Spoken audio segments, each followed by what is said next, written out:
Hello, my name is Kim Sauer at Apex 2015. I'm joined today by Stephan Schmidt from LPKF. Stephan, very good to see you here in sunny San Diego. Yeah, thank you for having me. Pleasure.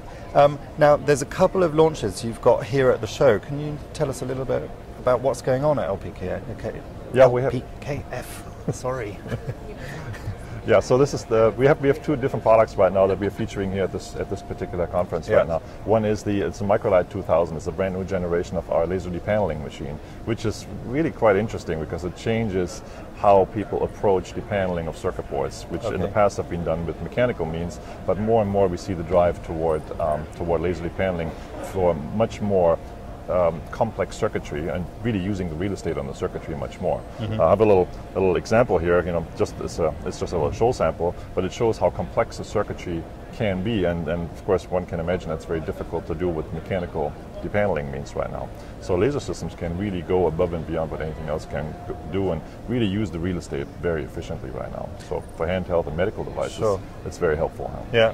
Because you mentioned the sort of trend for density, for miniaturization, those sort of things on the circuit board must be ideal for this sort of application. Yeah, very much so, and we see this even a lot in wearable devices. We see it in again handheld devices, and again more in medical applications as well, because they become really much more different than what we see in the past with standard rectangular shaped circuit boards, industrial style. Yeah, and those sort of industries are very strong here in the Americas.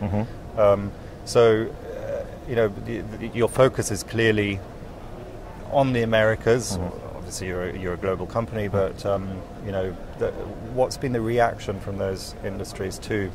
Yeah, it has been very encouraging in those industries here, especially the automotive and medical industry. Again, being very strong here in North America, have really shown some really good interest going into more modern type applications and modern tooling right now, which is very encouraging for us. I mean, we have seen this before in Europe, but now we see North America really following suit on this, and again, having some of those industries being particularly strong here, I think we have a really good prospect right now going forward.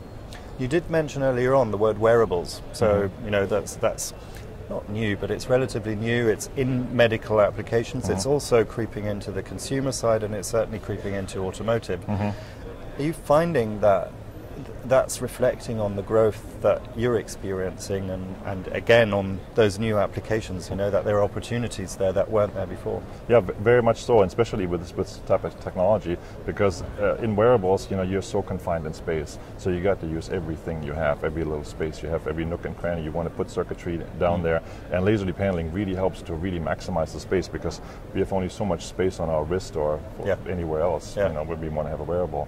And in automotive we see that too, but it's not only in two-dimensional circuitry. We have another product that we're launching here too, which is really designed also for the mid-size market. And if I may show this here, this is a process to make three-dimensional circuits directly on plastic material. So basically foregoing the use of a circuit board, going straight to the plastic part that we already use and add some circuitry to it. And here we have a modified plastic material, laser activated and then selectively plated, so we can be completely free of the 2D confines of a circuit board. And in wearables, of course, it's a no-brainer right now. I was going to say, this is screaming out wearables. Yeah, exactly, and in wearables and in antennas for cars, for example, like roof antennas and these things. Antennas in places where you wouldn't imagine you would have antennas before. It's being actually quite a liberating experience for many engineers to say they can actually have much more better performing antennas with this type of technology. Sure. So. Yeah. Excellent. Well, great developments, and a busy show for you so far. Yeah. Oh, wonderful. We had really an excellent day yesterday so far, and I'm looking forward to the rest of the day.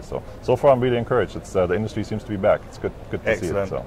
Well, Stephan, thank you very much for your time, and I look forward to catching up and finding out more about your new developments. Okay, great. Thanks for having me. Thank you.